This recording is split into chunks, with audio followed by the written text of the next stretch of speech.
You are listening to Retirement Lifestyle Advocates Radio. I am your host, Dennis Tubbergen. Glad you decided to tune in today. Hey, joining me on today's program will be returning guest, Mr. Karl Denninger. I'm going to talk to Karl about the future of medical care, and I'm also going to get his forecast for stocks, bonds, and gold. I will say right up front that two good people can disagree, and Karl and I have extremely different views on the future of tangible assets and gold, which is the topic of this segment. Now, if I were to ask you to guess how many acres of U.S. farmland was owned by foreign companies or foreign entities, what would you guess? Well, you probably would guess a lot less than the real number if you're like most people. There is now more than 30 million acres of farmland that's owned by foreign companies or foreign entities. That's a significant amount of farmland. Now, to put that into perspective, 30 million acres is more acreage than the state of Ohio. It's more acres than the state of Pennsylvania. Both of those states are just under 30 million acres. Now, the amount of farmland in the United States owned by foreign concerns has doubled in the last 2 decades. NPR recently did a story on the topic, and I'll give you just a bit from that piece. When the stock market tanked during the past recession, foreign investors began buying up big swaths of U.S. farmland. And because there are no federal restrictions on the amount of land that can be foreign-owned, it's been left up to individual states to decide on any limitations. Now, it's likely that even more American land will end up in foreign hands, especially in states with no restrictions on ownership. With the median age of U.S. farmers at 55, many face retirement with no prospect of family members willing to take over. The National Young Farmers Coalition anticipates that 2/3 of the nation's farmland will change hands over the next couple of decades. Now, that, again, was from an NPR article. Now, according to that same article, Canadian investors are the largest foreign investors in U.S. farmland. Now, in the state of Ohio, German interests own about 71,000 acres of farmland. And in 2013, as many of you know, Smithfield Foods, which is a large pork producer, was purchased by a Chinese company. That company, as a result of that purchase, now owns 146,000 acres of U.S. farmland. Now, why am I talking about this on the program today? Well, it's important to understand what's driving this trend. And there are a couple of factors. The first is that American farmers over the past few years are having an extremely tough go of it. Because of this, there is more farmland for sale. Now, as traditional family farms continue to try to operate in an environment where profitability has been difficult and certainly hasn't been helped by recent tariffs, many farmers are opting out of the business and cashing out of their land, particularly as it's time for the next generation to step up and take over the family farm. Now, there was an article published recently in Farm Progress, and that article said the average age of a U.S. farmer is increasing, and at the same time, profitability is decreasing. Of the roughly 2 million farms and ranches in the United States, according to Farm Progress, 96% are family-owned. Now, here is a statistic that might surprise you. Average farm income annually is about $43,000. Now, that is a deceiving number because the same Farm Progress article states that only 43.6% of farms had net positive income in 2017. So only about 44% of farms made money in 2017. 56% lost money. Now, when you couple that with the average age of all farmers being 57 and a half, you get a perfect storm for foreign entities and foreign concerns to come in and buy up U.S. farmland. Now, given that farmers tend to work long, hard hours, and given that in today's climate it's been difficult to make profits, the children of farmers have largely lost interest in working in the family business. Now, according to another article published in the Herald Journal, in 1900, 119 years ago, half of all farmers in the United States were under the age of 45. By 2012, the demographics had drastically changed. Farmers under the age of 45 account for just 16% of all farmers. The Herald Journal article quotes Mr. Lon Wright, a dairy farmer and commodity grower, who said that of the 22 children in his extended family, only one decided to stay on the farm. So consequently, there's a lot of land for sale, which brings me to the second trend and why I bring this up on today's program. The second trend is simply this: smart money around the globe is gradually diversifying by transitioning from paper assets to tangible assets. After the financial crisis of 2008, the Chinese government stepped up and publicly stated its intent was to invest in overseas agricultural operations, and China has been very successful in doing that. I found an article from Southeast Produce Weekly, and I want to give you just a little bit from that article. China's need for agricultural resources and technology and the country's considerable financial clout are driving rapid growth in Chinese investment in agriculture and food sectors abroad. The trend reflects the growing global ambition of Chinese companies, and it's attracting the attention of business and government leaders around the world. Now, I probably don't need to tell you all that China has not only invested in farmland and agricultural operations outside the country, China has also been accumulating another tangible asset, gold, for many years. Now, according to Chinese investment statistics, overseas ventures in agriculture, forestry, and fisheries soared from $300 million in 2009 to $3.3 billion in 2016, an 11-fold growth in 7 years. That's significant investment. But these totals really understate the magnitude of Chinese agricultural-focused foreign assets because the statistics exclude the acquisition of food processing and trading companies classified in manufacturing and service sectors. A more complete count issued by China's Ministry of Agriculture said the country had over 1,300 agricultural, forestry, and fisheries enterprises with registered overseas investments of $26 billion at the end of 2016. Now, why do I bring this up? To make a point. We live in an economy based in fractionalized banking. Our money is really based on debt. And the more debt that is actually acquired, the more economic growth actually seems to grow, but it's actually an illusion of growth, as I'll discuss with Karl Denninger in the next segment. See, as debt levels build and rise to unsustainable levels, at a certain point the debt accumulation trend has to reverse, and we get deflation, and deflation wreaks havoc with paper assets, like stocks, and I'll talk about the driving force behind the stock market advance over the past several years in the last segment of today's program, so you'll want to stay tuned for that.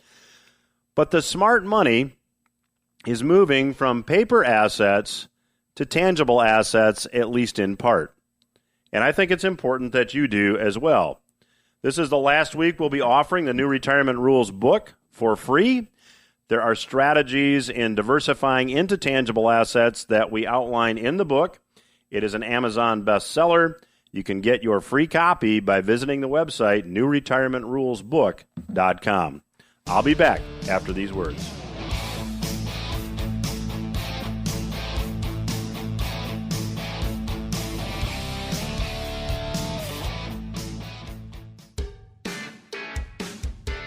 Dennis Tubbergen here, host of RLA Radio. I'd like to invite you to get a free copy of my best-selling book, New Retirement Rules. Visit www.newretirementrulesbook.com to request your free copy. The book will help you identify the risks that could threaten your dream of a comfortable, stress-free retirement and give you strategies to consider to help you avoid these threats. Visit www.newretirementrulesbook.com to request your free copy. The New Retirement Rules book will thoroughly explain the two-bucket approach to managing your nest egg that we frequently discuss on the RLA radio program. You'll also discover why the traditional approach to retirement income planning may fail many investors moving ahead. For a limited time, the book is free. Just visit www.newretirementrulesbook.com to get your free copy. www.newretirementrulesbook.com.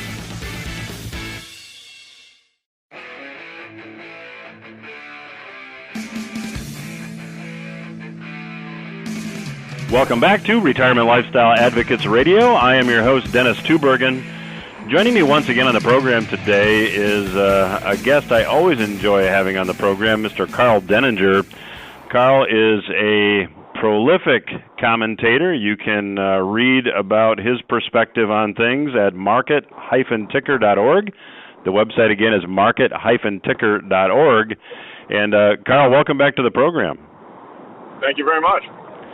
So, Karl, here we are. The political season is ramping up. There are a lot of promises being made and a lot of positions being taken, but it seems like no one is talking about one of the biggest ones, and that is debt and deficits. What's your take? You have an economy that isn't really expanding and hasn't since 2000 in real terms. And the means that the government and the Federal Reserve have adopted in concert, mostly driven by Congress, is to run deficits in order to create the appearance of prosperity. And like all exponential series, when you start doing this, it looks like a pretty good idea. But exponents are governed by the laws of mathematics. And if you keep doing it, it doesn't take very long before the drag starts to show up. And we're now well into that realm where we're running trillion-dollar deficits during the supposed best economy and best employment environment in the last 50 years. So, for how long does that continue? And the answer is not much longer. So, Karl, it seems like, one of the things that's going to have to happen is that if the U.S. dollar is already losing a lot of credibility around the world, there's maybe not a lot of other great choices, but Russia's been dumping U.S. government debt. You take a look at some of the talk about gold-backed trade notes and a lot of the things you see in the alternate news sources. At what point do we get to this? This is the straw that breaks the camel's back, and what does that look like? When does all this come home to roost? I think we're at best another 5 or 6 years away from that, and at worst, it just takes one economic dislocation of some kind that sets it off. Mathematically, Medicare gets into trouble by 2024. Okay, and so the problem with that is that that's the point at which, according to the CBO estimates anyway, that interest payments on the national debt will exceed that program's size. You aren't going to get away with that. Okay, that's not going to happen. And unless you stop it, then the mathematical outcome is inevitable. You would have a economic foldback, and some sort of dislocation from an economic perspective, which could very easily lead to civil fracturing or even a civil war in this country. Shut off the EBT cards and see how long the cities stay in one piece. So the problem is the only way to stop it is to stop the scams in the medical system, because that's where all the spending is coming from. And from a percentage of the budget perspective, it's the only piece that matters. You're not going to cut defense to zero. That would be stupid. I mean, there's a lot of people that say, well, we should stop being the world's policeman, and that's a very defensible position. But even if you did that, even if you took all the foreign entanglements out of it, we'd still have a defense budget that was of substantial size. You can't possibly think that you can just kind of tell all the people in the military, oh, sorry, we don't need you anymore. That's not realistic. So let's dig into a couple things that you said. I want to backtrack here a little bit. First of all, at the beginning of the segment, you stated that this economy has not really expanded in real terms. Now, there's going to be a lot of people listening to this and say, wait a minute, since 2000, that's 19 years ago now, 18 and a half years ago now, we've had some terrific boom cycles. Walk through the math, or walk through your rationale for making that statement with the listeners that might not be familiar with it. Sure. The math is pretty simple. If you have $1,000 in the economy in total, and you run a deficit of 10%, then the next year you have $1,100 in the economy. Okay? So if that is the case, then all of the things that are produced in the economy have to sell for in aggregate that $1,100 instead of the $1,000. So before you figure out what the economy actually did, you must subtract the deficit back off from the change in GDP. You have to do this each and every year, because that treasury debt that's issued doesn't go away. It stays out there in the economy and circulates. So this last year, we had almost $1 trillion worth of deficits. The last fiscal, I think the total, I'm not where I can get at my computer numbers right now, but it's about $1,100 billion, so $1.1 trillion, and we had a $20 trillion economy. Well, that means that there was 5% more put into the economy in dollars. So you have to subtract that from the change in GDP before you look at the change, the actual change in real terms. It's just basic arithmetic. And when you do that, you find 1 year since the crash in 2007, 2008 that had a mildly positive number. It was about 1% and change. And essentially no years since 2000 that had any material positive numbers. None of the run-up to the crash in 06, 07 actually had positive economic numbers when adjusted for this. And so what you've got here is an economy that since that time has been driven entirely by government deficit spending. That's all it is. It's a fraud. So, Karl, when you couple that with the fact that private sector debt is now at what many would argue is an unsustainable level, when you look at what's going on in the subprime auto sector, student loan debt, credit card debt, what additional impact has that had on the reported economic growth, and do we need to make some adjustments for that also? Well, yes and no. The student loans are a part of the federal number now because Obama federalized all the student lending. Okay, so that's now part of the deficit figure by itself. Debt that is backed by an asset that's taken off the market is not long-term inflationary, because if, let's say that you have a $300,000 house and you borrow $200,000. Well, if you go to sell the house before you pay the $200,000 back, you have to subtract the $200,000 out of whatever you get from selling the house, because you got to pay the loan off.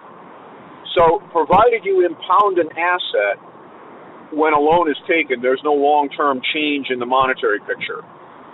On the other hand, unbacked credit, which credit cards are, as an example, does not have that effect. That debt stays in the system and needs to be subtracted out. But in terms of percentages, The other sources of unbacked credit emission are relatively small. The big one is the federal deficit. And you have to look at not just the published number, you have to look at the debt to the penny figures, because what Treasury has done every year since Ronald Reagan was president is steal the payroll tax receipts to make the deficit number look smaller. But you can't do that without it showing up in the debt to the penny numbers, because you have to issue bonds in order to make that happen. So, Karl, when we get to this point that in your view would be, at longest 5 or 6 years out, and we'll go back and talk about Medicare here, if not in this segment, the next one. What does that end game look like? Do we see commerce stop? Do we see a different world reserve currency? In your view, how does this shake out, and how will our listeners be affected? Well, I don't know that you get a different world reserve currency, because I don't know that anybody else is in a better position to provide one. This seems to be a global phenomenon.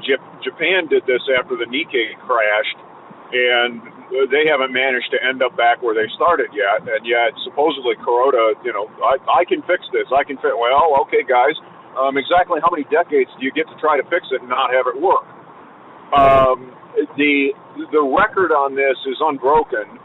Every nation that has tried to do this has failed at it, and they have either undergone what amounts to a permanent decrease in standard of living that compounds over time, and ultimately this tends to lead to social upheaval and even war.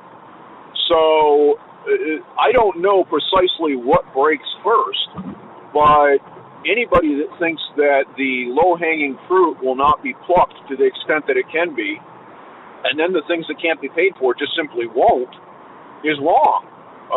At some point when you run out of money, you have to stop spending because your checks bounce. And what will end up happening with the federal government is that no matter what the Fed tries to do, the rate of interest for the federal government to continue to do this and continue to issue this debt will start to rise at a precipitous rate. And if the Fed tries to monetize that, then they impoverish the bottom 90% of the population, which even includes people that think they're pretty well off, like myself. It's not just going to hit poor people, it's going to hit everybody. So, Karl, when you take a look at, the Yellow Vest movement in France, you take a look at some of the, I'll call them fringe politicians, fringe political movements that are gaining traction. Here in the United States, you take a look at the number of millennials that think socialism is a good idea. Are we seeing the beginning of this social upheaval now? I mean, are the cracks in the foundation and it's becoming evident? Well, it's even worse than that, Dennis, because you have every large tech organization, the Facebooks, the Twitters, the Googles, all of them are hard left socialist leaning. You look at what's going on there, they say, if you don't espouse and hold these views, we'll demonetize your channels and throw you off the platform. So you're basically saying if you're not in that camp, you can't earn a living as a journalist or as a reporter. Well, what happens when you take away someone's? Eventually, there's going to be violence that comes out of that, and a lot of it. The bigger problem that you run into, though, is that these systems don't work. Take a look at Los Angeles, San Francisco, and other enclaves like that, the homelessness and the drug abuse. These people have more. These cities have more money than God, and they can't manage to get people that are homeless off the streets. So, Karl, we have just a little bit of time left in this segment. There's been a lot of volatility in the stock market. That's a topic that is very much on the minds of many of our listeners. Are we going to see a stock market correction here this year? Or do you think the Fed will maybe cave and that we'll get another rally here to carry us through the election of 2020? Oh, I think the Fed will cave. I think the Fed's in the back pocket of the market and knows full well that if it doesn't provide what the market wants, there'll be a hissy fit. But whether or not you'll actually get a rally out of that is unknown. At some point, the people in the market are going to wake up to the fact that enabling the federal government to run trillion-dollar deficits, which is what a rate cut would do, makes the problem worse rather than better. I just don't know when that happens. When it does, you're not going to get a small correction. You're going to get the kind of drawdown we saw in 07 and 08. Well, we're going to have to leave it there. Our guest on today's program is Mr. Karl Denninger. You can check out his very prolific blogging at market-ticker.org. And Karl will join us when the radio show resumes after these words. Stay with us.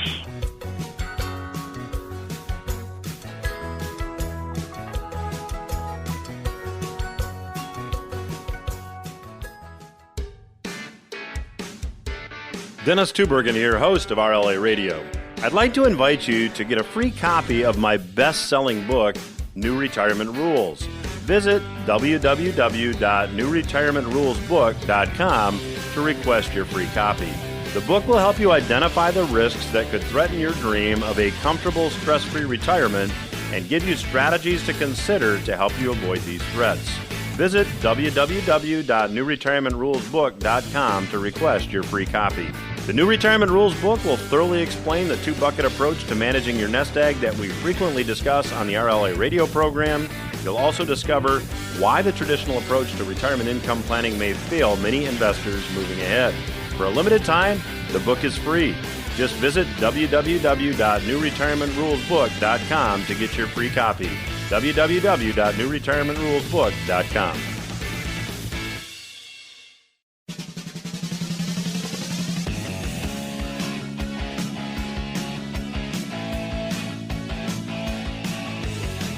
Welcome back to Retirement Lifestyle Advocates Radio. I'm your host, Dennis Tubbergen. Joining me on today's program is Mr. Karl Denninger. If you're just joining us and missed the last segment, you can read Karl's perspective at market-ticker.org. The website, again, is market-ticker.org, and I would encourage you to check that out.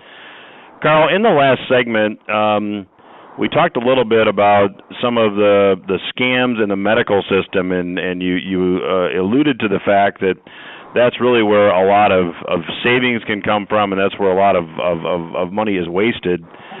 Just to kind of frame this conversation, can you talk a little bit about some of the things that you're referring to? Well, last year, between Medicare and Medicaid, the federal government spent about $1.2 trillion, $1,200 billion.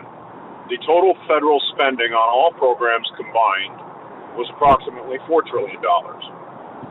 So, roughly 30%, give or take a bit, is between those two programs alone. Another $700 billion or thereabouts is Social Security, most of which is old age pensions, but a substantial piece of it is disability payments, and a large percentage of that is scammed. In other words, those are people who are not actually disabled, but when they lost their jobs in the crash, for example, they found it easier to go on disability and get free health care and everything else rather than go back to work. And one of the problems with that program is that 2 years after you get on Social Security disability, you qualify for Medicare no matter how old you are. Now, that's a little secret that a lot of people don't know about. So if you stay on disability for 2 years, you get free lifetime medical care even if you're 30. All right? So this is a problem, but the real issue from the medical perspective is the spending. We have, between Medicare and Medicaid, the federal government spends approximately $400 billion a year just on one disease alone, and that's diabetes. That's between the actual cost of the disease and then all the complications and things that go along with it. The people having their legs and their arms amputated, they go blind. Ultimately, you end up on kidney dialysis and you die. All of this is extremely expensive, and it's a very nasty way to go on top of it. We could stop all of that, essentially, for everyone that's type 2 diabetic, if they simply stopped eating carbohydrates. Because for the vast majority of people that are diabetic, they're diabetic and type 2 because they're overweight. If they stopped eating carbs, they would not be overweight, and they also would have normal blood sugar. So rather than tell them, we're not going to give you $400 billion unless you do this first and it doesn't work, which for some very small percentage of them it would not, but for most people it will, we instead indulge what amount to childhood fantasies, that you can stuff anything you want down your throat in any quantity, you can make yourself sick, and then the rest of society is forced to pay for it. And on top of that, we allow the medical firms to engage in price fixing and collusion that has been illegal for more than 100 years. And yet we will not bring criminal charges and break it up. 15 United States Code Chapter 1 says, that's the Sherman Act, by the way, says that any attempt to monopolize or restrain trade or fix prices is a felony. It carries a 10-year prison term for each instance. The medical and drug companies went to the Supreme Court twice to try to claim exemptions to this in the late 1970s and 1980s. First case was called Royal Drug, and the second one was Maricopa County. It was a medical society in Arizona. They lost both times. So we not only have a law that applies, we have an industry that twice went to the Supreme Court trying to get it declared not to apply. They lost both cases. And yet you can't find a single attorney general anywhere, not at the state level, not at the federal level, nowhere, nor anyone in Congress, who will stand up and say, this stops. And as a result, we spend 5 times as much in this country on medicine as any other free capitalist society in the world. Just one quick example. If you have hepatitis C, there is a drug called Sovaldi that actually cures it. It was introduced, and in the United States, originally it sold for $90,000. It's a 3-month course of treatment, a dollar pill for 90 days. You can get on a plane, fly to India, get the same medication for under $1,000. That's $10 a pill. Now, they're not selling at a loss in India. So why can't I get on a plane with an empty suitcase, go over there and fill it full of Sovaldi and bring it back to the United States and destroy that price? And the answer is the drug companies went to Congress and got that made illegal. So if I try that, I will go to prison. That is how they get away with this. And we can stop this as a nation. If we stopped it, note that I pointed out that we spent $1.2 trillion last year between Medicare and Medicaid in the federal budget. That is almost exactly the amount of the federal deficit. If we were to get rid of that and stop it, costs would drop by 80%, and you would almost completely eliminate the federal deficit without doing anything else. So, Karl, the question is, why are we not hearing this type of information from a lot more sources? This seems, to anybody listening, obviously very egregious. Well, it's ridiculously egregious, but you got to remember what the incentives are to keep it on the other side. If you look at the payroll reports, which come out every month, we have been putting about 30,000 people a month to work in the medical scams. 1 out of 10 of them is a doctor or nurse. In other words, actually provides care to real people and helps someone. The other 90% of those people are paper pushers, bureaucrats, and insurance-related employees, people who do coding and things like this. If we were to fix this, essentially all of those people would immediately lose their jobs.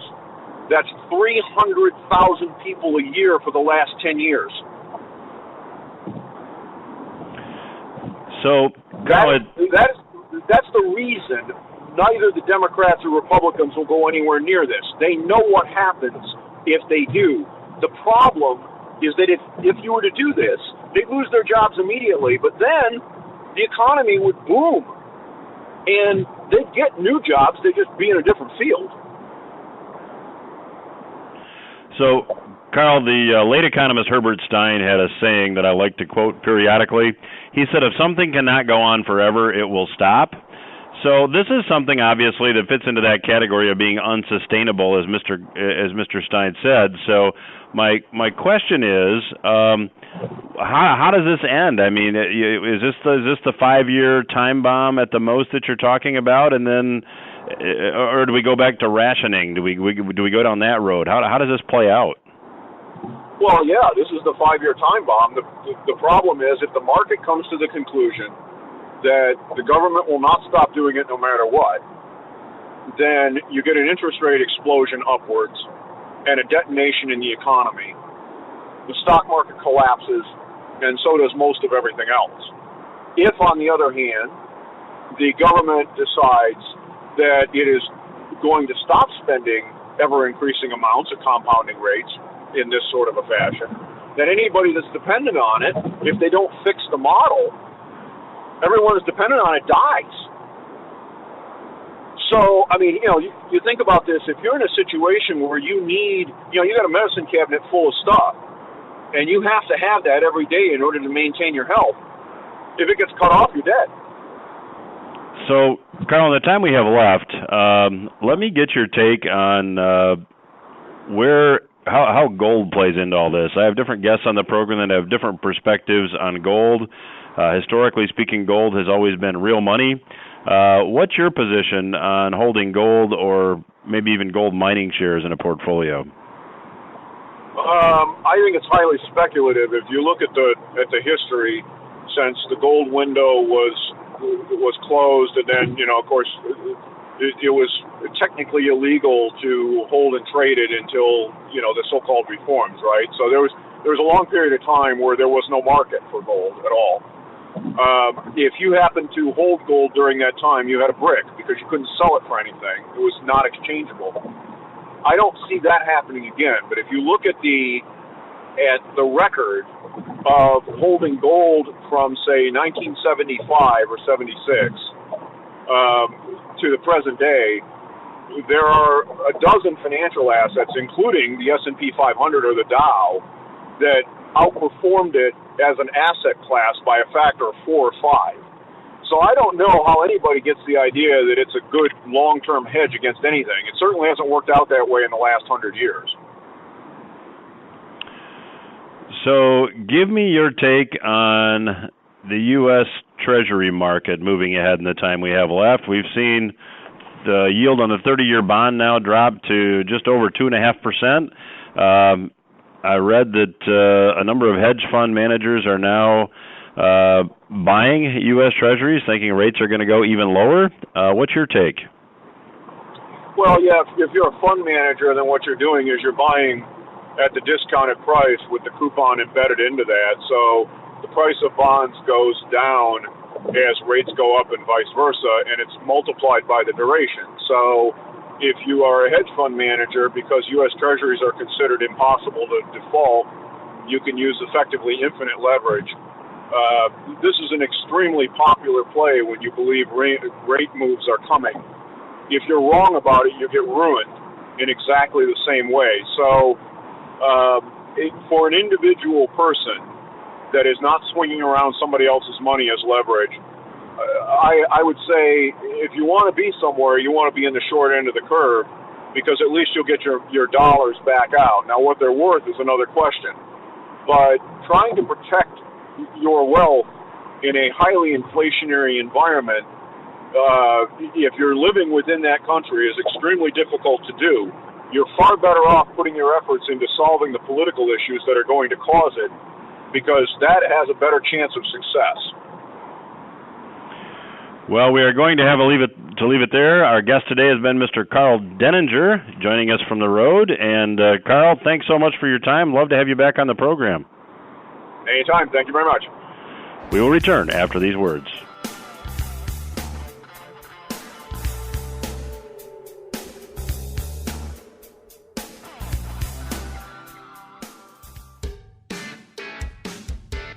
Dennis Tubbergen here, host of RLA Radio. I'd like to invite you to get a free copy of my best-selling book, New Retirement Rules. Visit www.newretirementrulesbook.com to request your free copy. The book will help you identify the risks that could threaten your dream of a comfortable, stress-free retirement and give you strategies to consider to help you avoid these threats. Visit www.newretirementrulesbook.com to request your free copy. The New Retirement Rules book will thoroughly explain the two-bucket approach to managing your nest egg that we frequently discuss on the RLA radio program.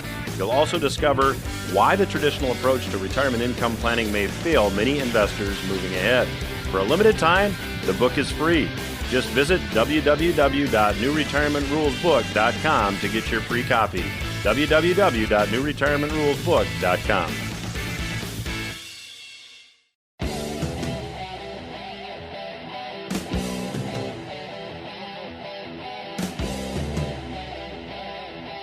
Welcome back to RLA Radio. I am Dennis Tubbergen, your host. Thanks for tuning in today. And as I mentioned in the first segment of today's program, Mr. Denninger and I share a different view of gold and tangible assets, but here on RLA Radio, we like to present all perspectives and let you decide.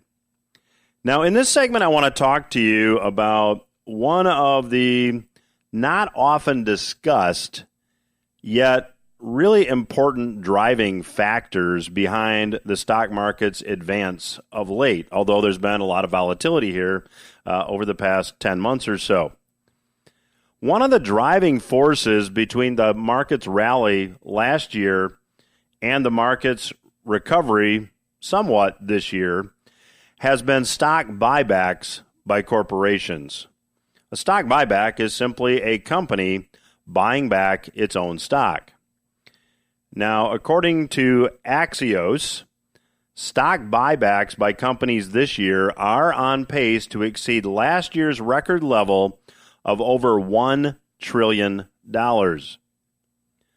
Last year, publicly traded companies bought back $1.085 trillion of their own stock.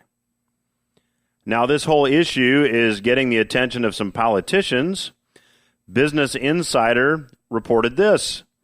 Politicians like Senators Elizabeth Warren, Bernie Sanders, Chuck Schumer, and Marco Rubio have derided buyback's explosive rise due in part to the Trump administration's tax cuts, demanding that Congress more fairly regulate what public companies can do with their cash. Senator Sanders and Senator Schumer in the New York Times wrote an op-ed, and I'll give you just a couple sentences from the op-ed. They wrote this: corporate self-indulgence has become an enormous problem for workers and for the long-term strength of the economy. The following month, there was an opposing piece in the Times. Now, interestingly, when you go back and study history, which is what we like to do here at RLA Radio, for many years, it was illegal for publicly traded companies to buy back their own stock. The regulators that oversee such things considered the practice of a company buying back its own stock a form of stock market manipulation, and thus they made it illegal. Viavox puts it this way: stock buybacks were illegal throughout most of the 20th century because they were considered a form of stock market manipulation. But in 1982, the Securities and Exchange Commission passed Rule 10b-18, which created a legal process for buybacks and opened the floodgates for companies to start repurchasing their stock en masse. Now, let me give you just a simple example to make the point that stock buybacks do temporarily drive stock prices higher by increasing earnings per share. Typically, when earnings per share rise, stocks also rise. Now, let's just take an example of a hypothetical company. We'll call it Company XYZ. And to keep it really simple, let's say there's 10 shares of stock outstanding in Company XYZ, and you happen to own one of those shares. Now, Company XYZ earns $1 this year. They distribute those profits in the form of dividends to the 10 shares of stock, and the earnings per share are 10 cents. $1 in earnings divided by the 10 shares of stock outstanding, you've got earnings per share of 10 cents. Now company XYZ decides to use its excess cash to buy back 5 shares of stock. The company has the same earnings of $1. However, now when you do the math, you have $1 in earnings. It's the same level of earnings, but now it's spread across fewer shares. Now earnings per share are 20 cents. $1 divided by 5 is 20 cents. Stock prices now go up on XYZ because earnings per share increased. But did earnings per share increase? No, earnings were the same. They were just spread across fewer shares. See, the company in this instance, this hypothetical company XYZ, used its excess cash to buy back shares rather than investing in its business in an attempt to grow it. So here is the reality. Stock buybacks do create an illusion of profitability. Stock buyback activity does not generate additional real wealth for shareholders, however. But many executive pay packages are linked to stock prices.